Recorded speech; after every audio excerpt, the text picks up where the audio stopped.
Welcome back to the most underrated podcast on the internet, the Living Banter Podcast. I hope you guys are super good, because if not, you're about to get a whole lot better. This is a great episode to watch, so stay tuned. Make sure to like and subscribe, because today we have a world record holder and a world champion, and not just once, not just twice, but 8-time world champion. So this is going to be pretty incredible. He's a free diver. We're going to get into the episode, but make sure to enjoy it.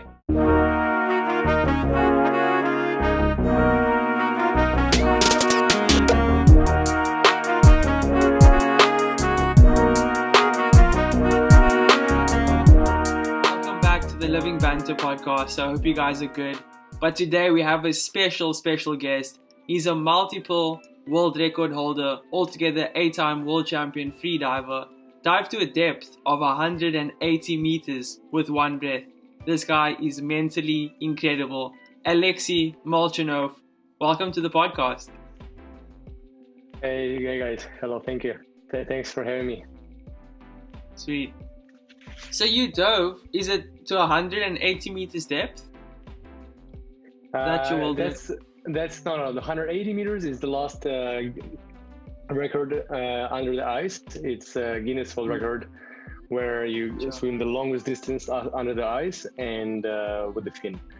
Their depth record, current depth record, is 130 meters with with the fin, with the monofin. And that's basically the difference between those records is one is under the ice and the other one is like absolute record, how deep you can go with the monofin. And then there are a couple more disciplines. There are like several disciplines with freediving. All you have breath hold disciplines, and you can go down as deep as possible with a monofin or as deep as possible with their bifins, two fins, or another discipline where I have a record is going down with a rope, like pulling the rope, which is like one of the ancient disciplines when ancient like spearfishers or people who collected sponges or pearls would go down to the bottom. It blows my mind every time I watch those videos. But you have so many achievements. Which one is your favorite? Like, which one tasted the best? Well, monofin disciplines are my favorite for sure, because it's just very natural, very pleasant movement. When you swim like with the monofin, it's like a dolphin kick, and your whole body engages, and it's just a very, very cool way of moving underwater. It's very efficient, and it feels like you just like teleport under the water. Like when you have monofin on your feet, you go and then you just do like a slide kick, and then you just move for like several meters. So it's really awesome sensation. Brilliant. So when did you actually first get into free diving? At around what age? What made you wanted to start all of it? Well, I started freediving when I was a kid, when I was 5 years old, and we would be going to the Black Sea, like to do some fun diving, to do some like seashell, like we would collect seashells and mussels and would eat them. So I would have such trips when I was a kid. And then after I finished school and was getting ready for university, we found this sport, like it started to develop in the world, and I was just like lucky to start early when it was just early in the days. And then I had enough experience being a professional swimmer, and I was just like in love with the sensations of this. Like freedom underwater, like how like this flotation when you like just float and you don't have buoyancy. It's awesome. Like positive buoyancy. So it's like it really like impressed me, and I was a swimmer before, and it just like was very interesting. Wow. So what would you say is the hardest thing about freediving? The program, the training. The hardest thing for freediving, I would say, is to learn how to relax, and this technique, like relaxation, when you like really like find new levels of how to relax shoulders, how to relax shoulder blades and like rib cage, Like all this, like it's something you learn over the years, you improve constantly, and then it's just like it's in the core freediving, like learning how to relax better and better, and learning how to like control your mental state while you're doing breath hold. So that's the core. Yeah, the mental must be a big factor, because you can't go, I'm sure you can't go free diving to 100 meters of depth if your mind's uneasy. So how'd you get in that focus mode before you get in the water? Well, it's basically you have rehearsals, like you train, you repeat, you like just when you get ready for their dives, you repeat every time what you're going to do, how you're going to do, how you'll breathe, and you'll train all these little details you will do underwater, like equalization, like the way you will do the dive, the way you will like move underwater. Is it like pulling the rope? Is it like swimming with like flutter kicked over the bipins, or is it like more dolphin? So all these details, if you feel like you have something you didn't like practice enough, then you might feel nervous. So the answer here is like to practice those things separately, like practice technique, practice relaxation, practice preparation breathing, and then it will give you this confidence when you will dive. Basically, it will give you this extra confidence. That's incredible. What would you say is the most important factor? Is it the diet, or is it training, or? I would say the most important factor is not a diet so much, which is also important, of course, and just like generically eating healthy, like it's of course it's important.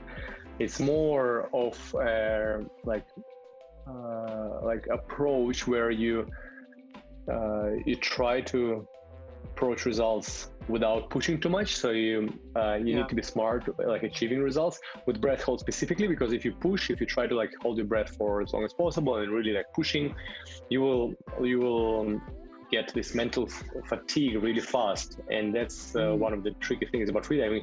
You don't want to push too much to get results. You need to focus on pleasure, relaxation, and then like through this pleasure and relaxation, you will be able to achieve results. So this is an interesting approach where instead of just like trying too hard, you need to be smart about how you achieve results. You need to be like very technical. So instead of like pushing too much, you control your like breathing muscles, you relax. So that's the most important thing, like just being like smart about when to push and how to push, and like improve technique in the first place.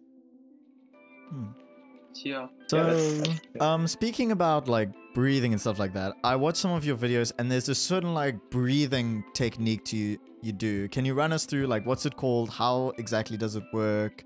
Because that's one of the biggest things about freediving is actually holding your breath going down under the water. Right. Yeah, and then that's a core, like how to hold your breath and how to get ready for this. And there are breathing exercises which you can do on land before even getting in the water, and that's basically breathing gymnastics, like breathing mobility, where you work on the mobility of breathing muscles. And that's basically doing exercises where you try to like inhale and work with their like your like ribs, and try to like work with your ribs, like really like expand them as much as possible, and like stretch while you can stretch while you sit. You can stretch like in different ways. Like it's pretty interesting the way how freedivers stretch, but it's actually specific freediving stretching. And this way you just like develop the volume of breathing, you develop the flexibility of breathing muscles and diaphragm. And then if you do this on land, then you can be much more efficient in preparation in the water. So if you feel like it's hard to breathe, or like it's hard to hold your breath, you feel tension in the chest, you got to do stretching, you got to do like this preparation exercises. Wow. Interesting. Really interesting. So do you use your technique, because obviously you can hold your breath for quite a long time, So do you use that when you go exploring freediving in the reefs, or is it just for training and competition at the moment? I use the technique for the research as well. I like photography. I have my camera, so I really enjoy like this recreational part of freediving. And it's the same. Like if you know correct, safe technique to practice, freediving, you'll feel much like safer and much calmer when you do the even reef diving. For reef diving, it's also important to know how to breathe, how to be safe, how to prepare safely. Like very important is not to hyperventilate. So the hyperventilation, like active ventilation, is one of the myths. Like it's important not to do. Like it's the main concept of preparation breathing before any type of freediving, and also reef diving is like to calm down your breathing and to start the dive without like active breathing. Start the dive only with one full inhale without like any other inhales. Like just you relax, you actually want to feel like you don't want to breathe before the dive. So you relax to the point where you don't want to breathe, and then you do one deep inhale, relax, and then you go. And that's enough in terms of oxygen basically reserves. Like you don't need any more than one deep inhale for the dive. Wow, that's incredible. Yeah. So you obviously have traveled all over the place. So what would be your favorite, what has been your favorite place to dive? My favorite place would be, well, I have a lot of favorite places because I've been in so many places, and it's hard. It's always a hard question because I don't know which one is my favorite. I like Mexico a lot. I like Bahamas a lot. Like we have a lot of good contests there. Like in Bahamas, there's one of the really great competitions, vertical blue competition every year. It's happening there. And like I like it in Ibiza. Like in Ibiza, Mediterranean Sea, it was also like awesome, like very beautiful nature, a lot of beautiful things. It's like every time you go out in the sea, it's like an adventure. Mexico is awesome, where you like have cenotes, you have sharks, you have beautiful there. Sea lions on another side, Pacific side. So it's a lot of things you can do like there. And then some colder places are also cool. Like if you like in somewhere in Russia as well, like the lakes are amazing. Like I will be going to Baikal Lake soon in August, and Baikal Lake is just like it's super awesome. There's like lots of cool things to see, like some seals, and like just like in the winter when there's super transparent ice, it's also amazingly beautiful. So there's like it depends on what you like more. If you like more like warm water and tropical places, that's one thing. But as a freediver, you can experience anything. You can basically just make yourself a like proper wetsuit. And nowadays, like modern wetsuit, freediving wetsuit, like super flexible, will be will make you really comfortable in any water. You can go into like ice free diving, and you'll feel comfortable even with like relatively like thin wetsuit. So for ice diving, I was doing this record in 5mm wetsuit. Under the ice diving. That's crazy. So you have your own, so to say, movement and gear, Molchanov's freediving. So how did that come about? What made you want to start that company? So for the first started movement, and that was my mom who founded Freediving Federation in Russia 2005, and then we had this community growing. And now we launched the movement internationally, and it was like launched 2 years ago. And right now we have a really good growth worldwide with our methodics, because everybody loves our approach with their methodics, the way we teach. Like we are like the only system in the world who have educational part plus the training part. Like most of the time, like diving agencies, they like don't really dig deep into freediving, so they teach freediving the same way like they teach diving, just courses and no training. But freediving is the sport, and it's like a lifestyle sport. It requires training, so we have the course component, and then we also have a training component where we have like actual regular trainings, community badges, challenges, this community aspect of things. And on the gear side, it was me 2010, like just like not being satisfied with gear on the market. Like a lot of just like companies, it seemed for me like didn't really know how to develop gear the way we need it specifically in freediving. So they would do it like for diving, for spearfishing, for fin swimming, like for speed swimming, but not for efficient like relatively low speed movement where you want to save oxygen. So basically then I started developing fins and then accessories and wetsuits, and now we have the whole line. And it's just like always the thinking when we develop the products, even like it depends, it can be competitive products, and then in our competitive products we have more than 50 world records set right now. Beside me, like it's me, my mom, but also our ambassadors. So like a lot of world records is set in our gear. That's phenomenal. But also we like when we develop something for the beginners and like for people who just start, like we developed like a silicone fins, like for beginners, but we also develop it from scratch, like calculating the curve of the blade, calculating the way how the feet will be positioned, like in a curved position, so you have the immediate transfer of energy for the kick. So all these things like which we think about when we develop competition gear, we also introduce into the like basic things which beginners will be able to buy. So that's our approach, and I just love it. It's like a really like cool adventure to like create those things. Yeah, I can see you have a massive passion for it. That's incredible, man. Thanks. Yeah. What's the biggest life lesson that you've learned in your career in freediving? Let me see, I'll just move around. Sure. For the life lesson, I'll show you the whale we have on the wall. I just mounted like a 4-meter whale recently. Like it's a awesome. It has a live flight which moves. That is so awesome. That's cool. That's the picture. Like it's me in a Tonga in Tonga. That's me with their Tongan whales basically. Yo, how was that experience? Like swimming with a whale. What? Well, whales are awesome. So that's an awesome experience for sure. That's crazy. Whales, like it's super interesting because they like can be playful with you, they can be not playful with you. It depends. Like you never know basically. You never like you can see with some whales and then they can just like pass through. They're not interested in you and they're like doing their own thing, and then some of them would stop and they would just engage and copy your movements, and that can be like super cool experience. What did you say is the coolest experience you had in the ocean, like exploring or during competition maybe?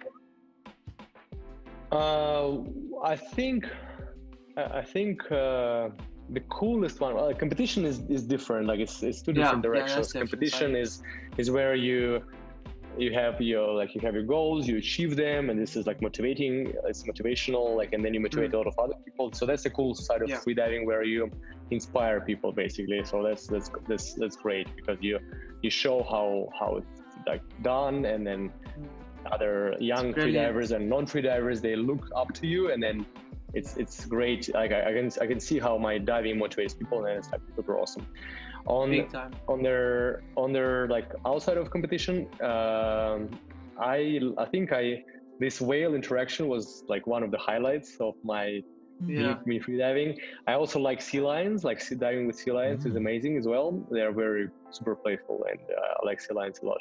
And another one adventure I had was in Arctic Ocean, like a really cold ocean, when I was diving with walruses.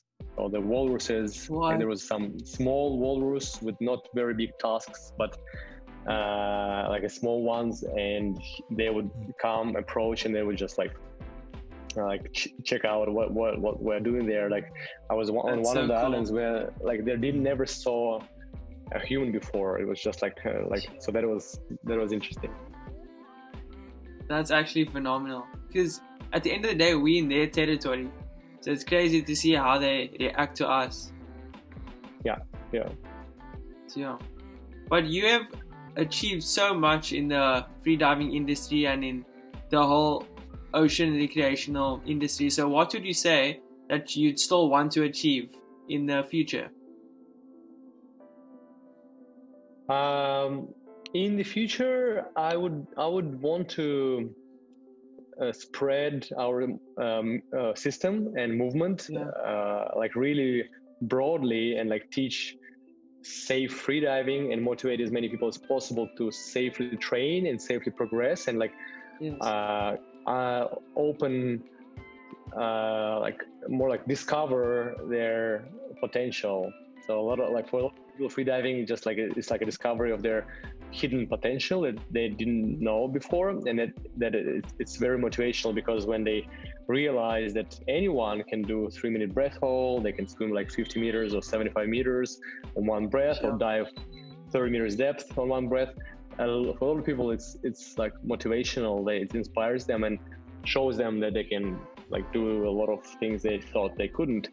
So like this like movement, the development and spreading movement broadly, that's something like I think is really I would like to do more and more. Awesome. That's so phenomenal.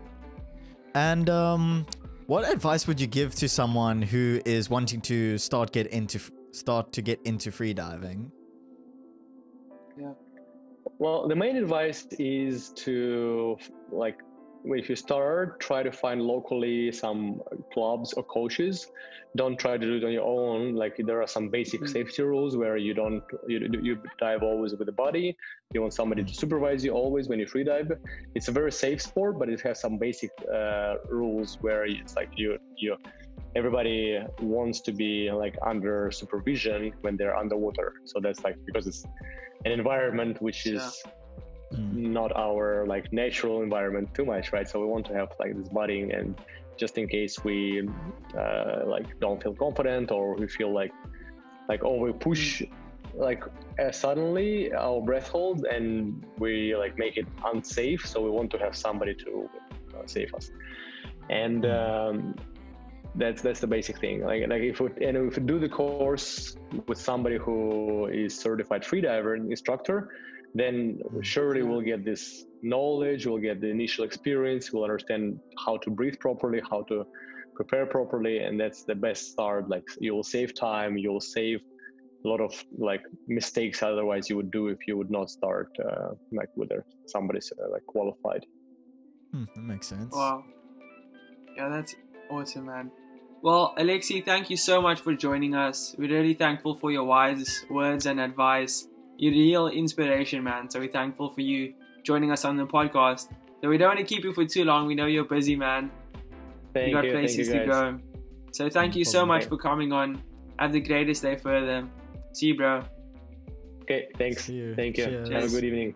Bye. Make sure to subscribe to the channel and check the links in description to Alexey's movement and his gear. He's doing something really awesome in the freediving industry. So check it out. Link in description. Cheers, guys. Thank you. Cheers, like everyone. the video. Peace.